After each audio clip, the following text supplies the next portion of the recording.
Welcome to Urban Homestead Radio, preserving a homegrown way of life and inspiring others to bring the revolution home.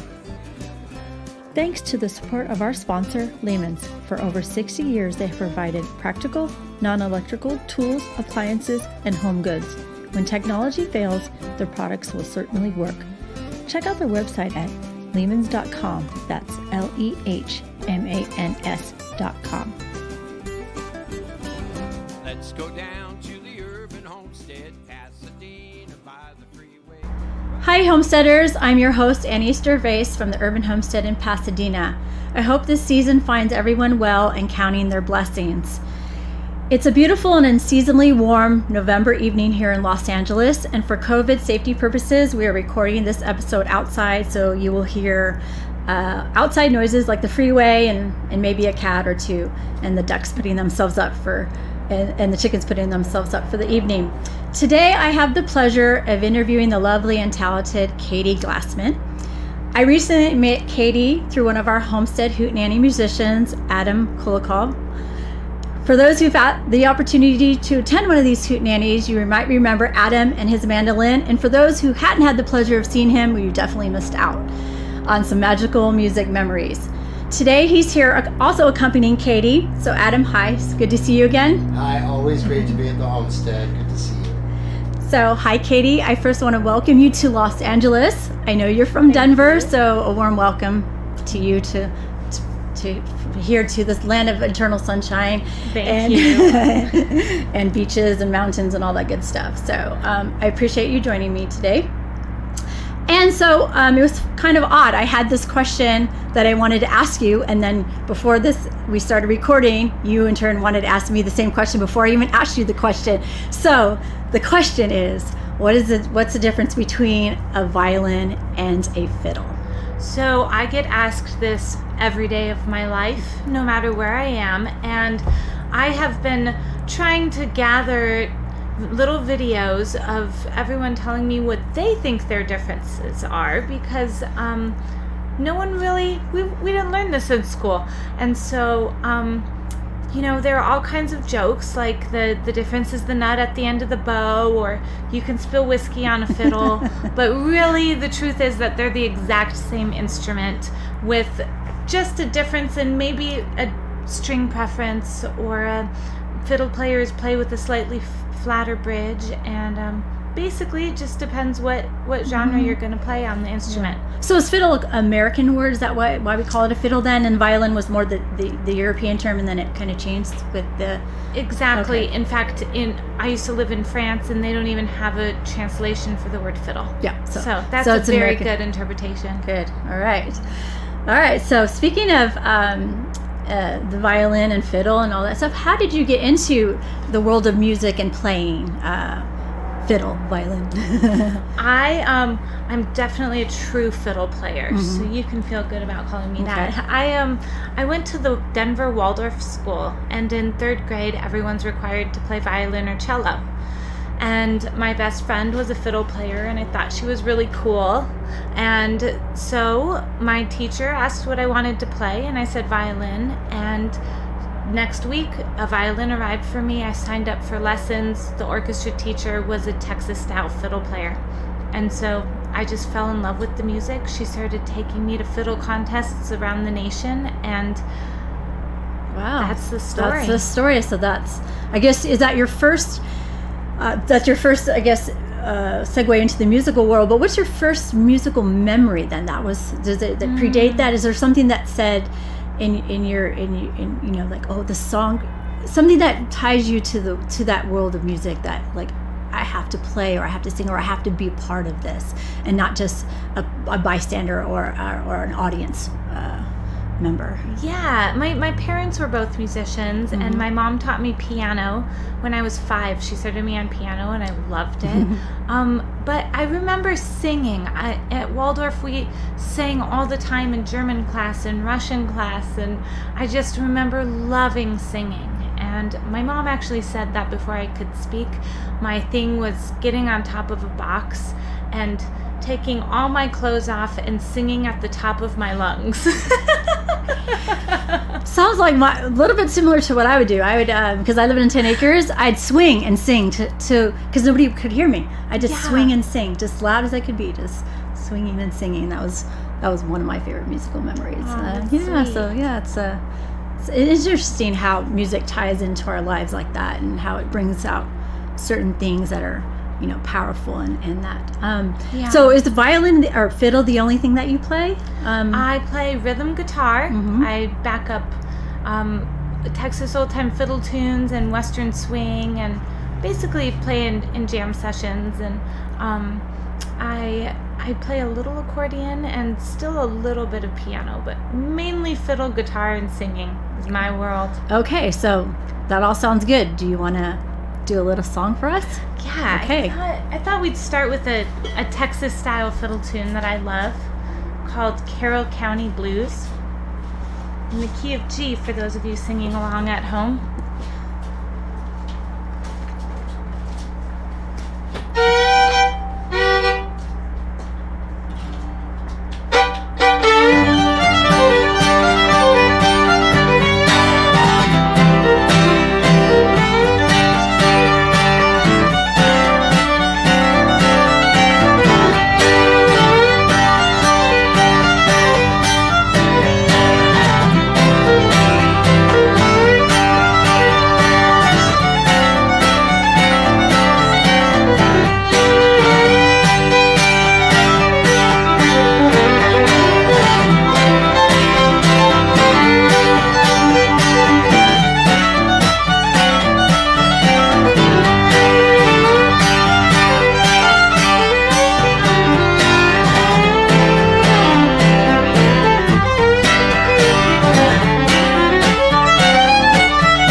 beautiful. Thank you. Thank you. It's been a long time since, that live musical interaction. So it feels really good to hear the music live and in person and be able to feel that. So thank you for that. Speaking of the impact of music and how it affects people, how has music impacted your life in terms of just in general? How has it impacted you?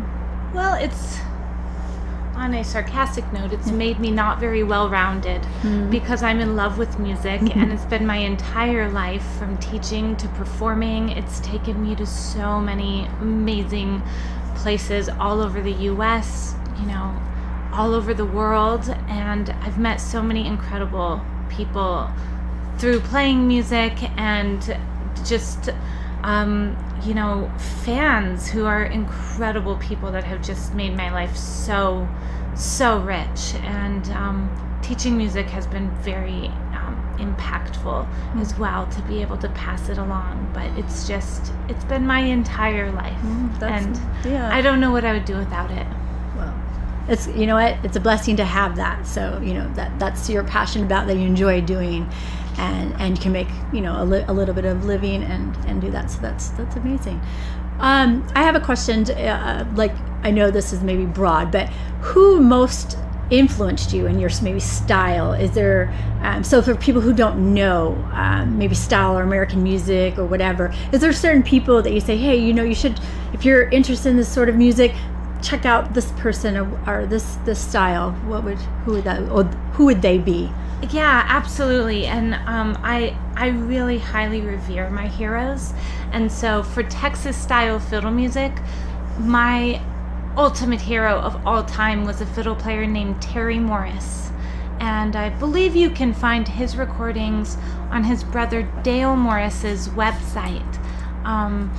He's my favorite fiddle player of all time. In terms of Western swing, I love Keith Coleman, who was out of Oklahoma. He played with Bob Wills and the Texas Playboys, and Johnny Gimble. And in terms of the old classic country, Tommy Jackson on those old Ray Price shuffle recordings. And I'm giving you guys some gems here to look into. And as far as jazz, I've got a lot of heroes there, but Svend Asmussen from Denmark is my most beloved jazz violinist, as well as Stefan Grappelli, and the list does go on and on. Well, there's some good names for you. There's some good names, so look them up. Go on YouTube if that's and Western swing. What makes that a different? Like when did that kind of occur on the scene? What year would that be in terms of? Yeah, that was kind of with the Light Crust Doughboys. In the 30s, Mm-hmm. it kind of it started coming about. But Bob Wills was the one who really started mixing with the jazz musicians, started mixing with black people. He really drew his influences from Bessie Smith to Ella Fitzgerald to Louis Armstrong, and put together a band of half people who played fiddle music and all of our great swing dance songs, and half great jazz musicians. And he's the one who brought Western swing into the popular eye of America. I just love those stories because it just makes me appreciate how rich American music is. I mean, just the evolution of it from, you know, from the European traditions to now we have our own sort of I guess, yeah, this like place in history of certain things that happen at certain times, and to always draw back on that, and that's influencing musicians to this day. So that's pretty amazing. Absolutely. I always tell people to reach further back. The further back, the better. There you go. Further back, the better. Maybe how about another song for us? Can we go further back? Yeah, why don't we do, this is a Roy Rogers song that I sing that Bob Wills and the Texas Playboys also did. It's called Along the Navajo Trail.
So we're in November, and this year, 2020, has been a challenging one for all of us.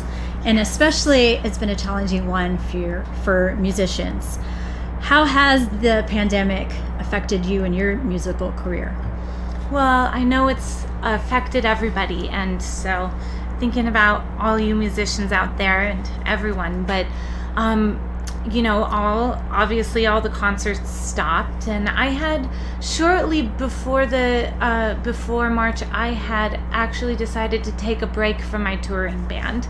I wanted a little time off the road, and so I was really fortunate to have started fiddleschool.com, where I have built a complete curriculum for learning how to play the fiddle. And so I had this little community started, and that's just blossomed and blossomed into this huge international community with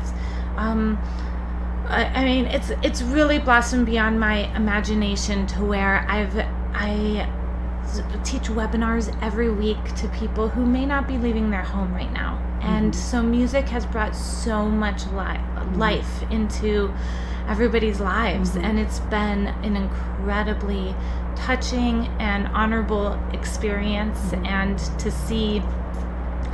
feel a different balance not performing has been really odd for me, but it's been so rewarding to put more time into my teaching and have such an incredible student base around the world. Well, I'm glad you mentioned that, because when you visited the Homestead a few weeks ago, you piqued my, curiosity and interest when you said, you teach you violin, and you can, play violin 10 minutes a day. So that, I was like, So we'll have to, and we'll end the thing with people so they can find you in your fiddle school. But I'm glad you mentioned that, the online aspect, because I think more people are, like I said, at home and wanting to learn things. There was that sourdough bread craze was going around, and I think they were out selling. I think I heard from one person the stores, one of the music stores, was sold out of guitars. So people were putting their time to good use at home. So that's great. Yeah. And you're helping them. So that's amazing. And since I've been out here, I've partnered up with Eastman Strings, a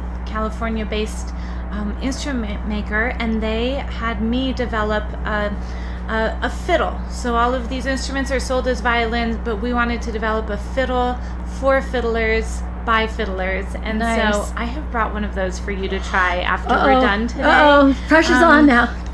But now I'm really excited, because people, if you've never played fiddle before, if you played in orchestra as a kid and you're thinking of getting back into it, or if you're a classical player and you want to branch out, we can not only set you up with a great, reliable, affordable fiddle, but give you a community and all the learning materials that you'll need to get going. And it's never too late. I've had people start in their mid-70s and they're doing incredible. Good. So there's still hope for us. There's always hope. So busy during the day, feeding chickens, doing dishes, and thinking, and then falling asleep exhausted at the end of the day. So even busy people can fiddle. Cool. Even busy. I like that. Maybe that should be a t-shirt. There was also something that you shared with me when you visited, and that I found very touching. It was during when this lockdown, the quarantine, and you were in Denver at the time with Adam, and Adam showed me that you guys did something very special that was actually shown on the local news. Can you tell us, the listeners, a little bit more what that special thing was that you created on your front or back porch that day? Yeah, well, I've been lucky to quarantine with Adam, who's also a musician, and he's helped me with so much fiddle school stuff. But when I was performing, my whole life when I've performed, I've always been very hard on myself. I've always been in bands that were, we had very high expectations of one another, and so there was a lot of pressure on stage. At fiddle contests, I always put this pressure on myself, and anyhow, it was about the end of March when Adam and I, beginning of April, when we were playing on the front porch, and when we first shut down, remember how no one was going anywhere. No, it was pretty scary. We weren't seeing anybody. No. We were hoarding toilet paper. Well, we weren't, but we know some of you were. Don't start again, please. I've heard there's rumors. No, I'm sorry. And so we were just playing out on the porch, and couples were walking by very distanced from one another with tears in their eyes, hearing music. And it just, I told Adam, I started tearing up. I'm even tearing up thinking about it. Like, this is one of the first moments in my life where I've felt that I'm really sharing music. And the way that I'm playing doesn't matter. It doesn't matter if I'm playing perfectly.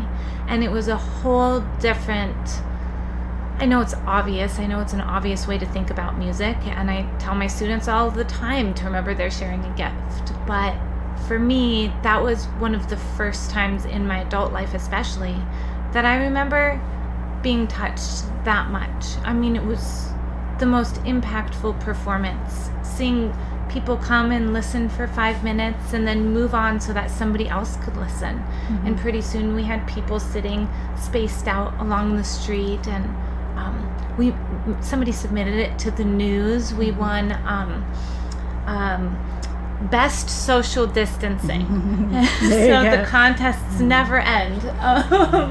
But that was really a day to remember, right? It was incredible, and I will say that, like, if you ever, we saw the power of music here at the Hootenannies every Sunday, and when we saw everybody gathering, and it was really great community moments and stuff. But like, when the world was shut down, you start to think that you're not going to have those moments. And then we were just jamming, just the two of us, and to see the reaction of people and the emotion on their faces and what music meant to them, it was just a huge and wonderful reminder of what it's all about, and connection and sharing, and all these things that you think about, but or you took for granted or whatever. We were really blown away, and we were very affected by it afterward, and then to see it on the news was just unbelievable, because we didn't even know someone had taken video. But I'll never forget it. I'll never forget it. And it reminded me that my self-expectations were so high all through my life that I lost sight of what was really important in music. No, that's good reminder. And I think there's been a lot of reminders and reflecting and grounding this year, growth and introspective and perspective, and putting things into perspective. And it also kind of hard. I mean, it kind of, you think, before the age of the internet and back 100 years ago, that's why music was so important, is because we worked hard, toiled through the day, and then when that person picked up a fiddle or a guitar or a mandolin, how special that was, because it touched people. And I think you got that feeling again of what those moments were like when everything was stripped. And so that's it is special, and music is special, and I can't say enough for that. I believe it is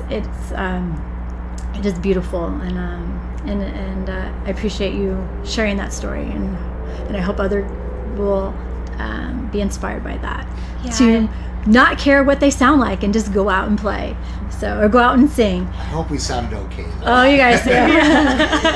Well, how about we're coming to the end. How about one last song that you could share with us? Why don't we do On the Sunny Side? Yeah, I think we need a sunny song. Okay. This is reaching into my swing roots. I've been very influenced by swing and jazz all through my life, so we're going to play for you On the Sunny Side of the Street as an inspiration for you guys to get out on your porches and sing a song or share your music. Nice. So do a quick tune check, because it's a little bit chilly, but I think we're good.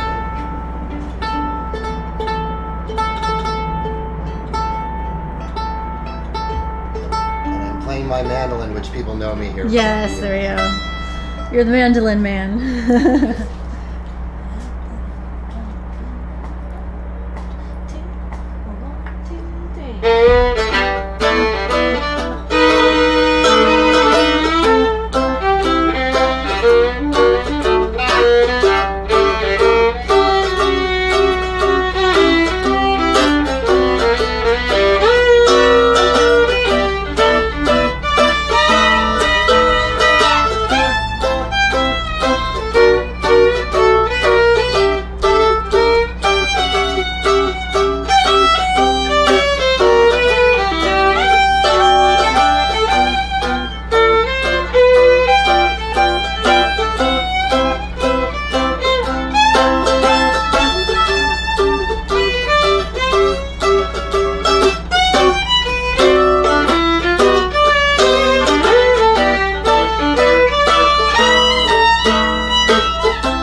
Well, I wish this could go on forever, but we are coming to Me the too. end of our podcast. I want to thank you, Katie and Adam, for joining me today.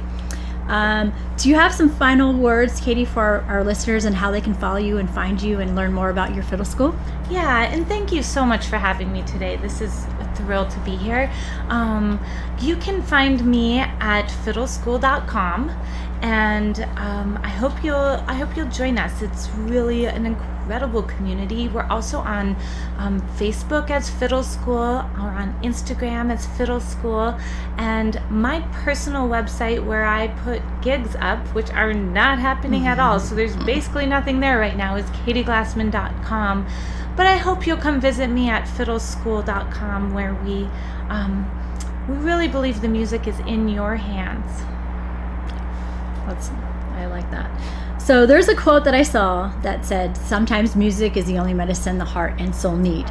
So especially during these challenging times, I really appreciate you sharing your musical journey and lifting our spirits with musical medicine tonight. So Thank you so much for both being here. It was a pleasure and made my heart really glad and hopeful for the future. Thank you, and you know how much the Urban Homestead means to me, and it's my first time on your podcast, and I'm really happy to be here and to see, you know, a few folks from the Urban Homestead and our Hootenanny days too.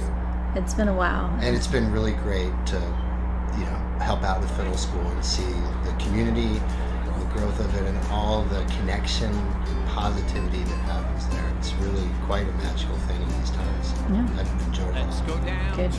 Well, with that, we'll sign off, and thank you again for tuning in. Until next time, keep on growing. We'd love to hear your feedback or questions. Visit us at urbanhomestead.org to check out what's happening on the homestead. Follow us on Facebook, Twitter, Instagram, and YouTube. And until next time, keep on growing.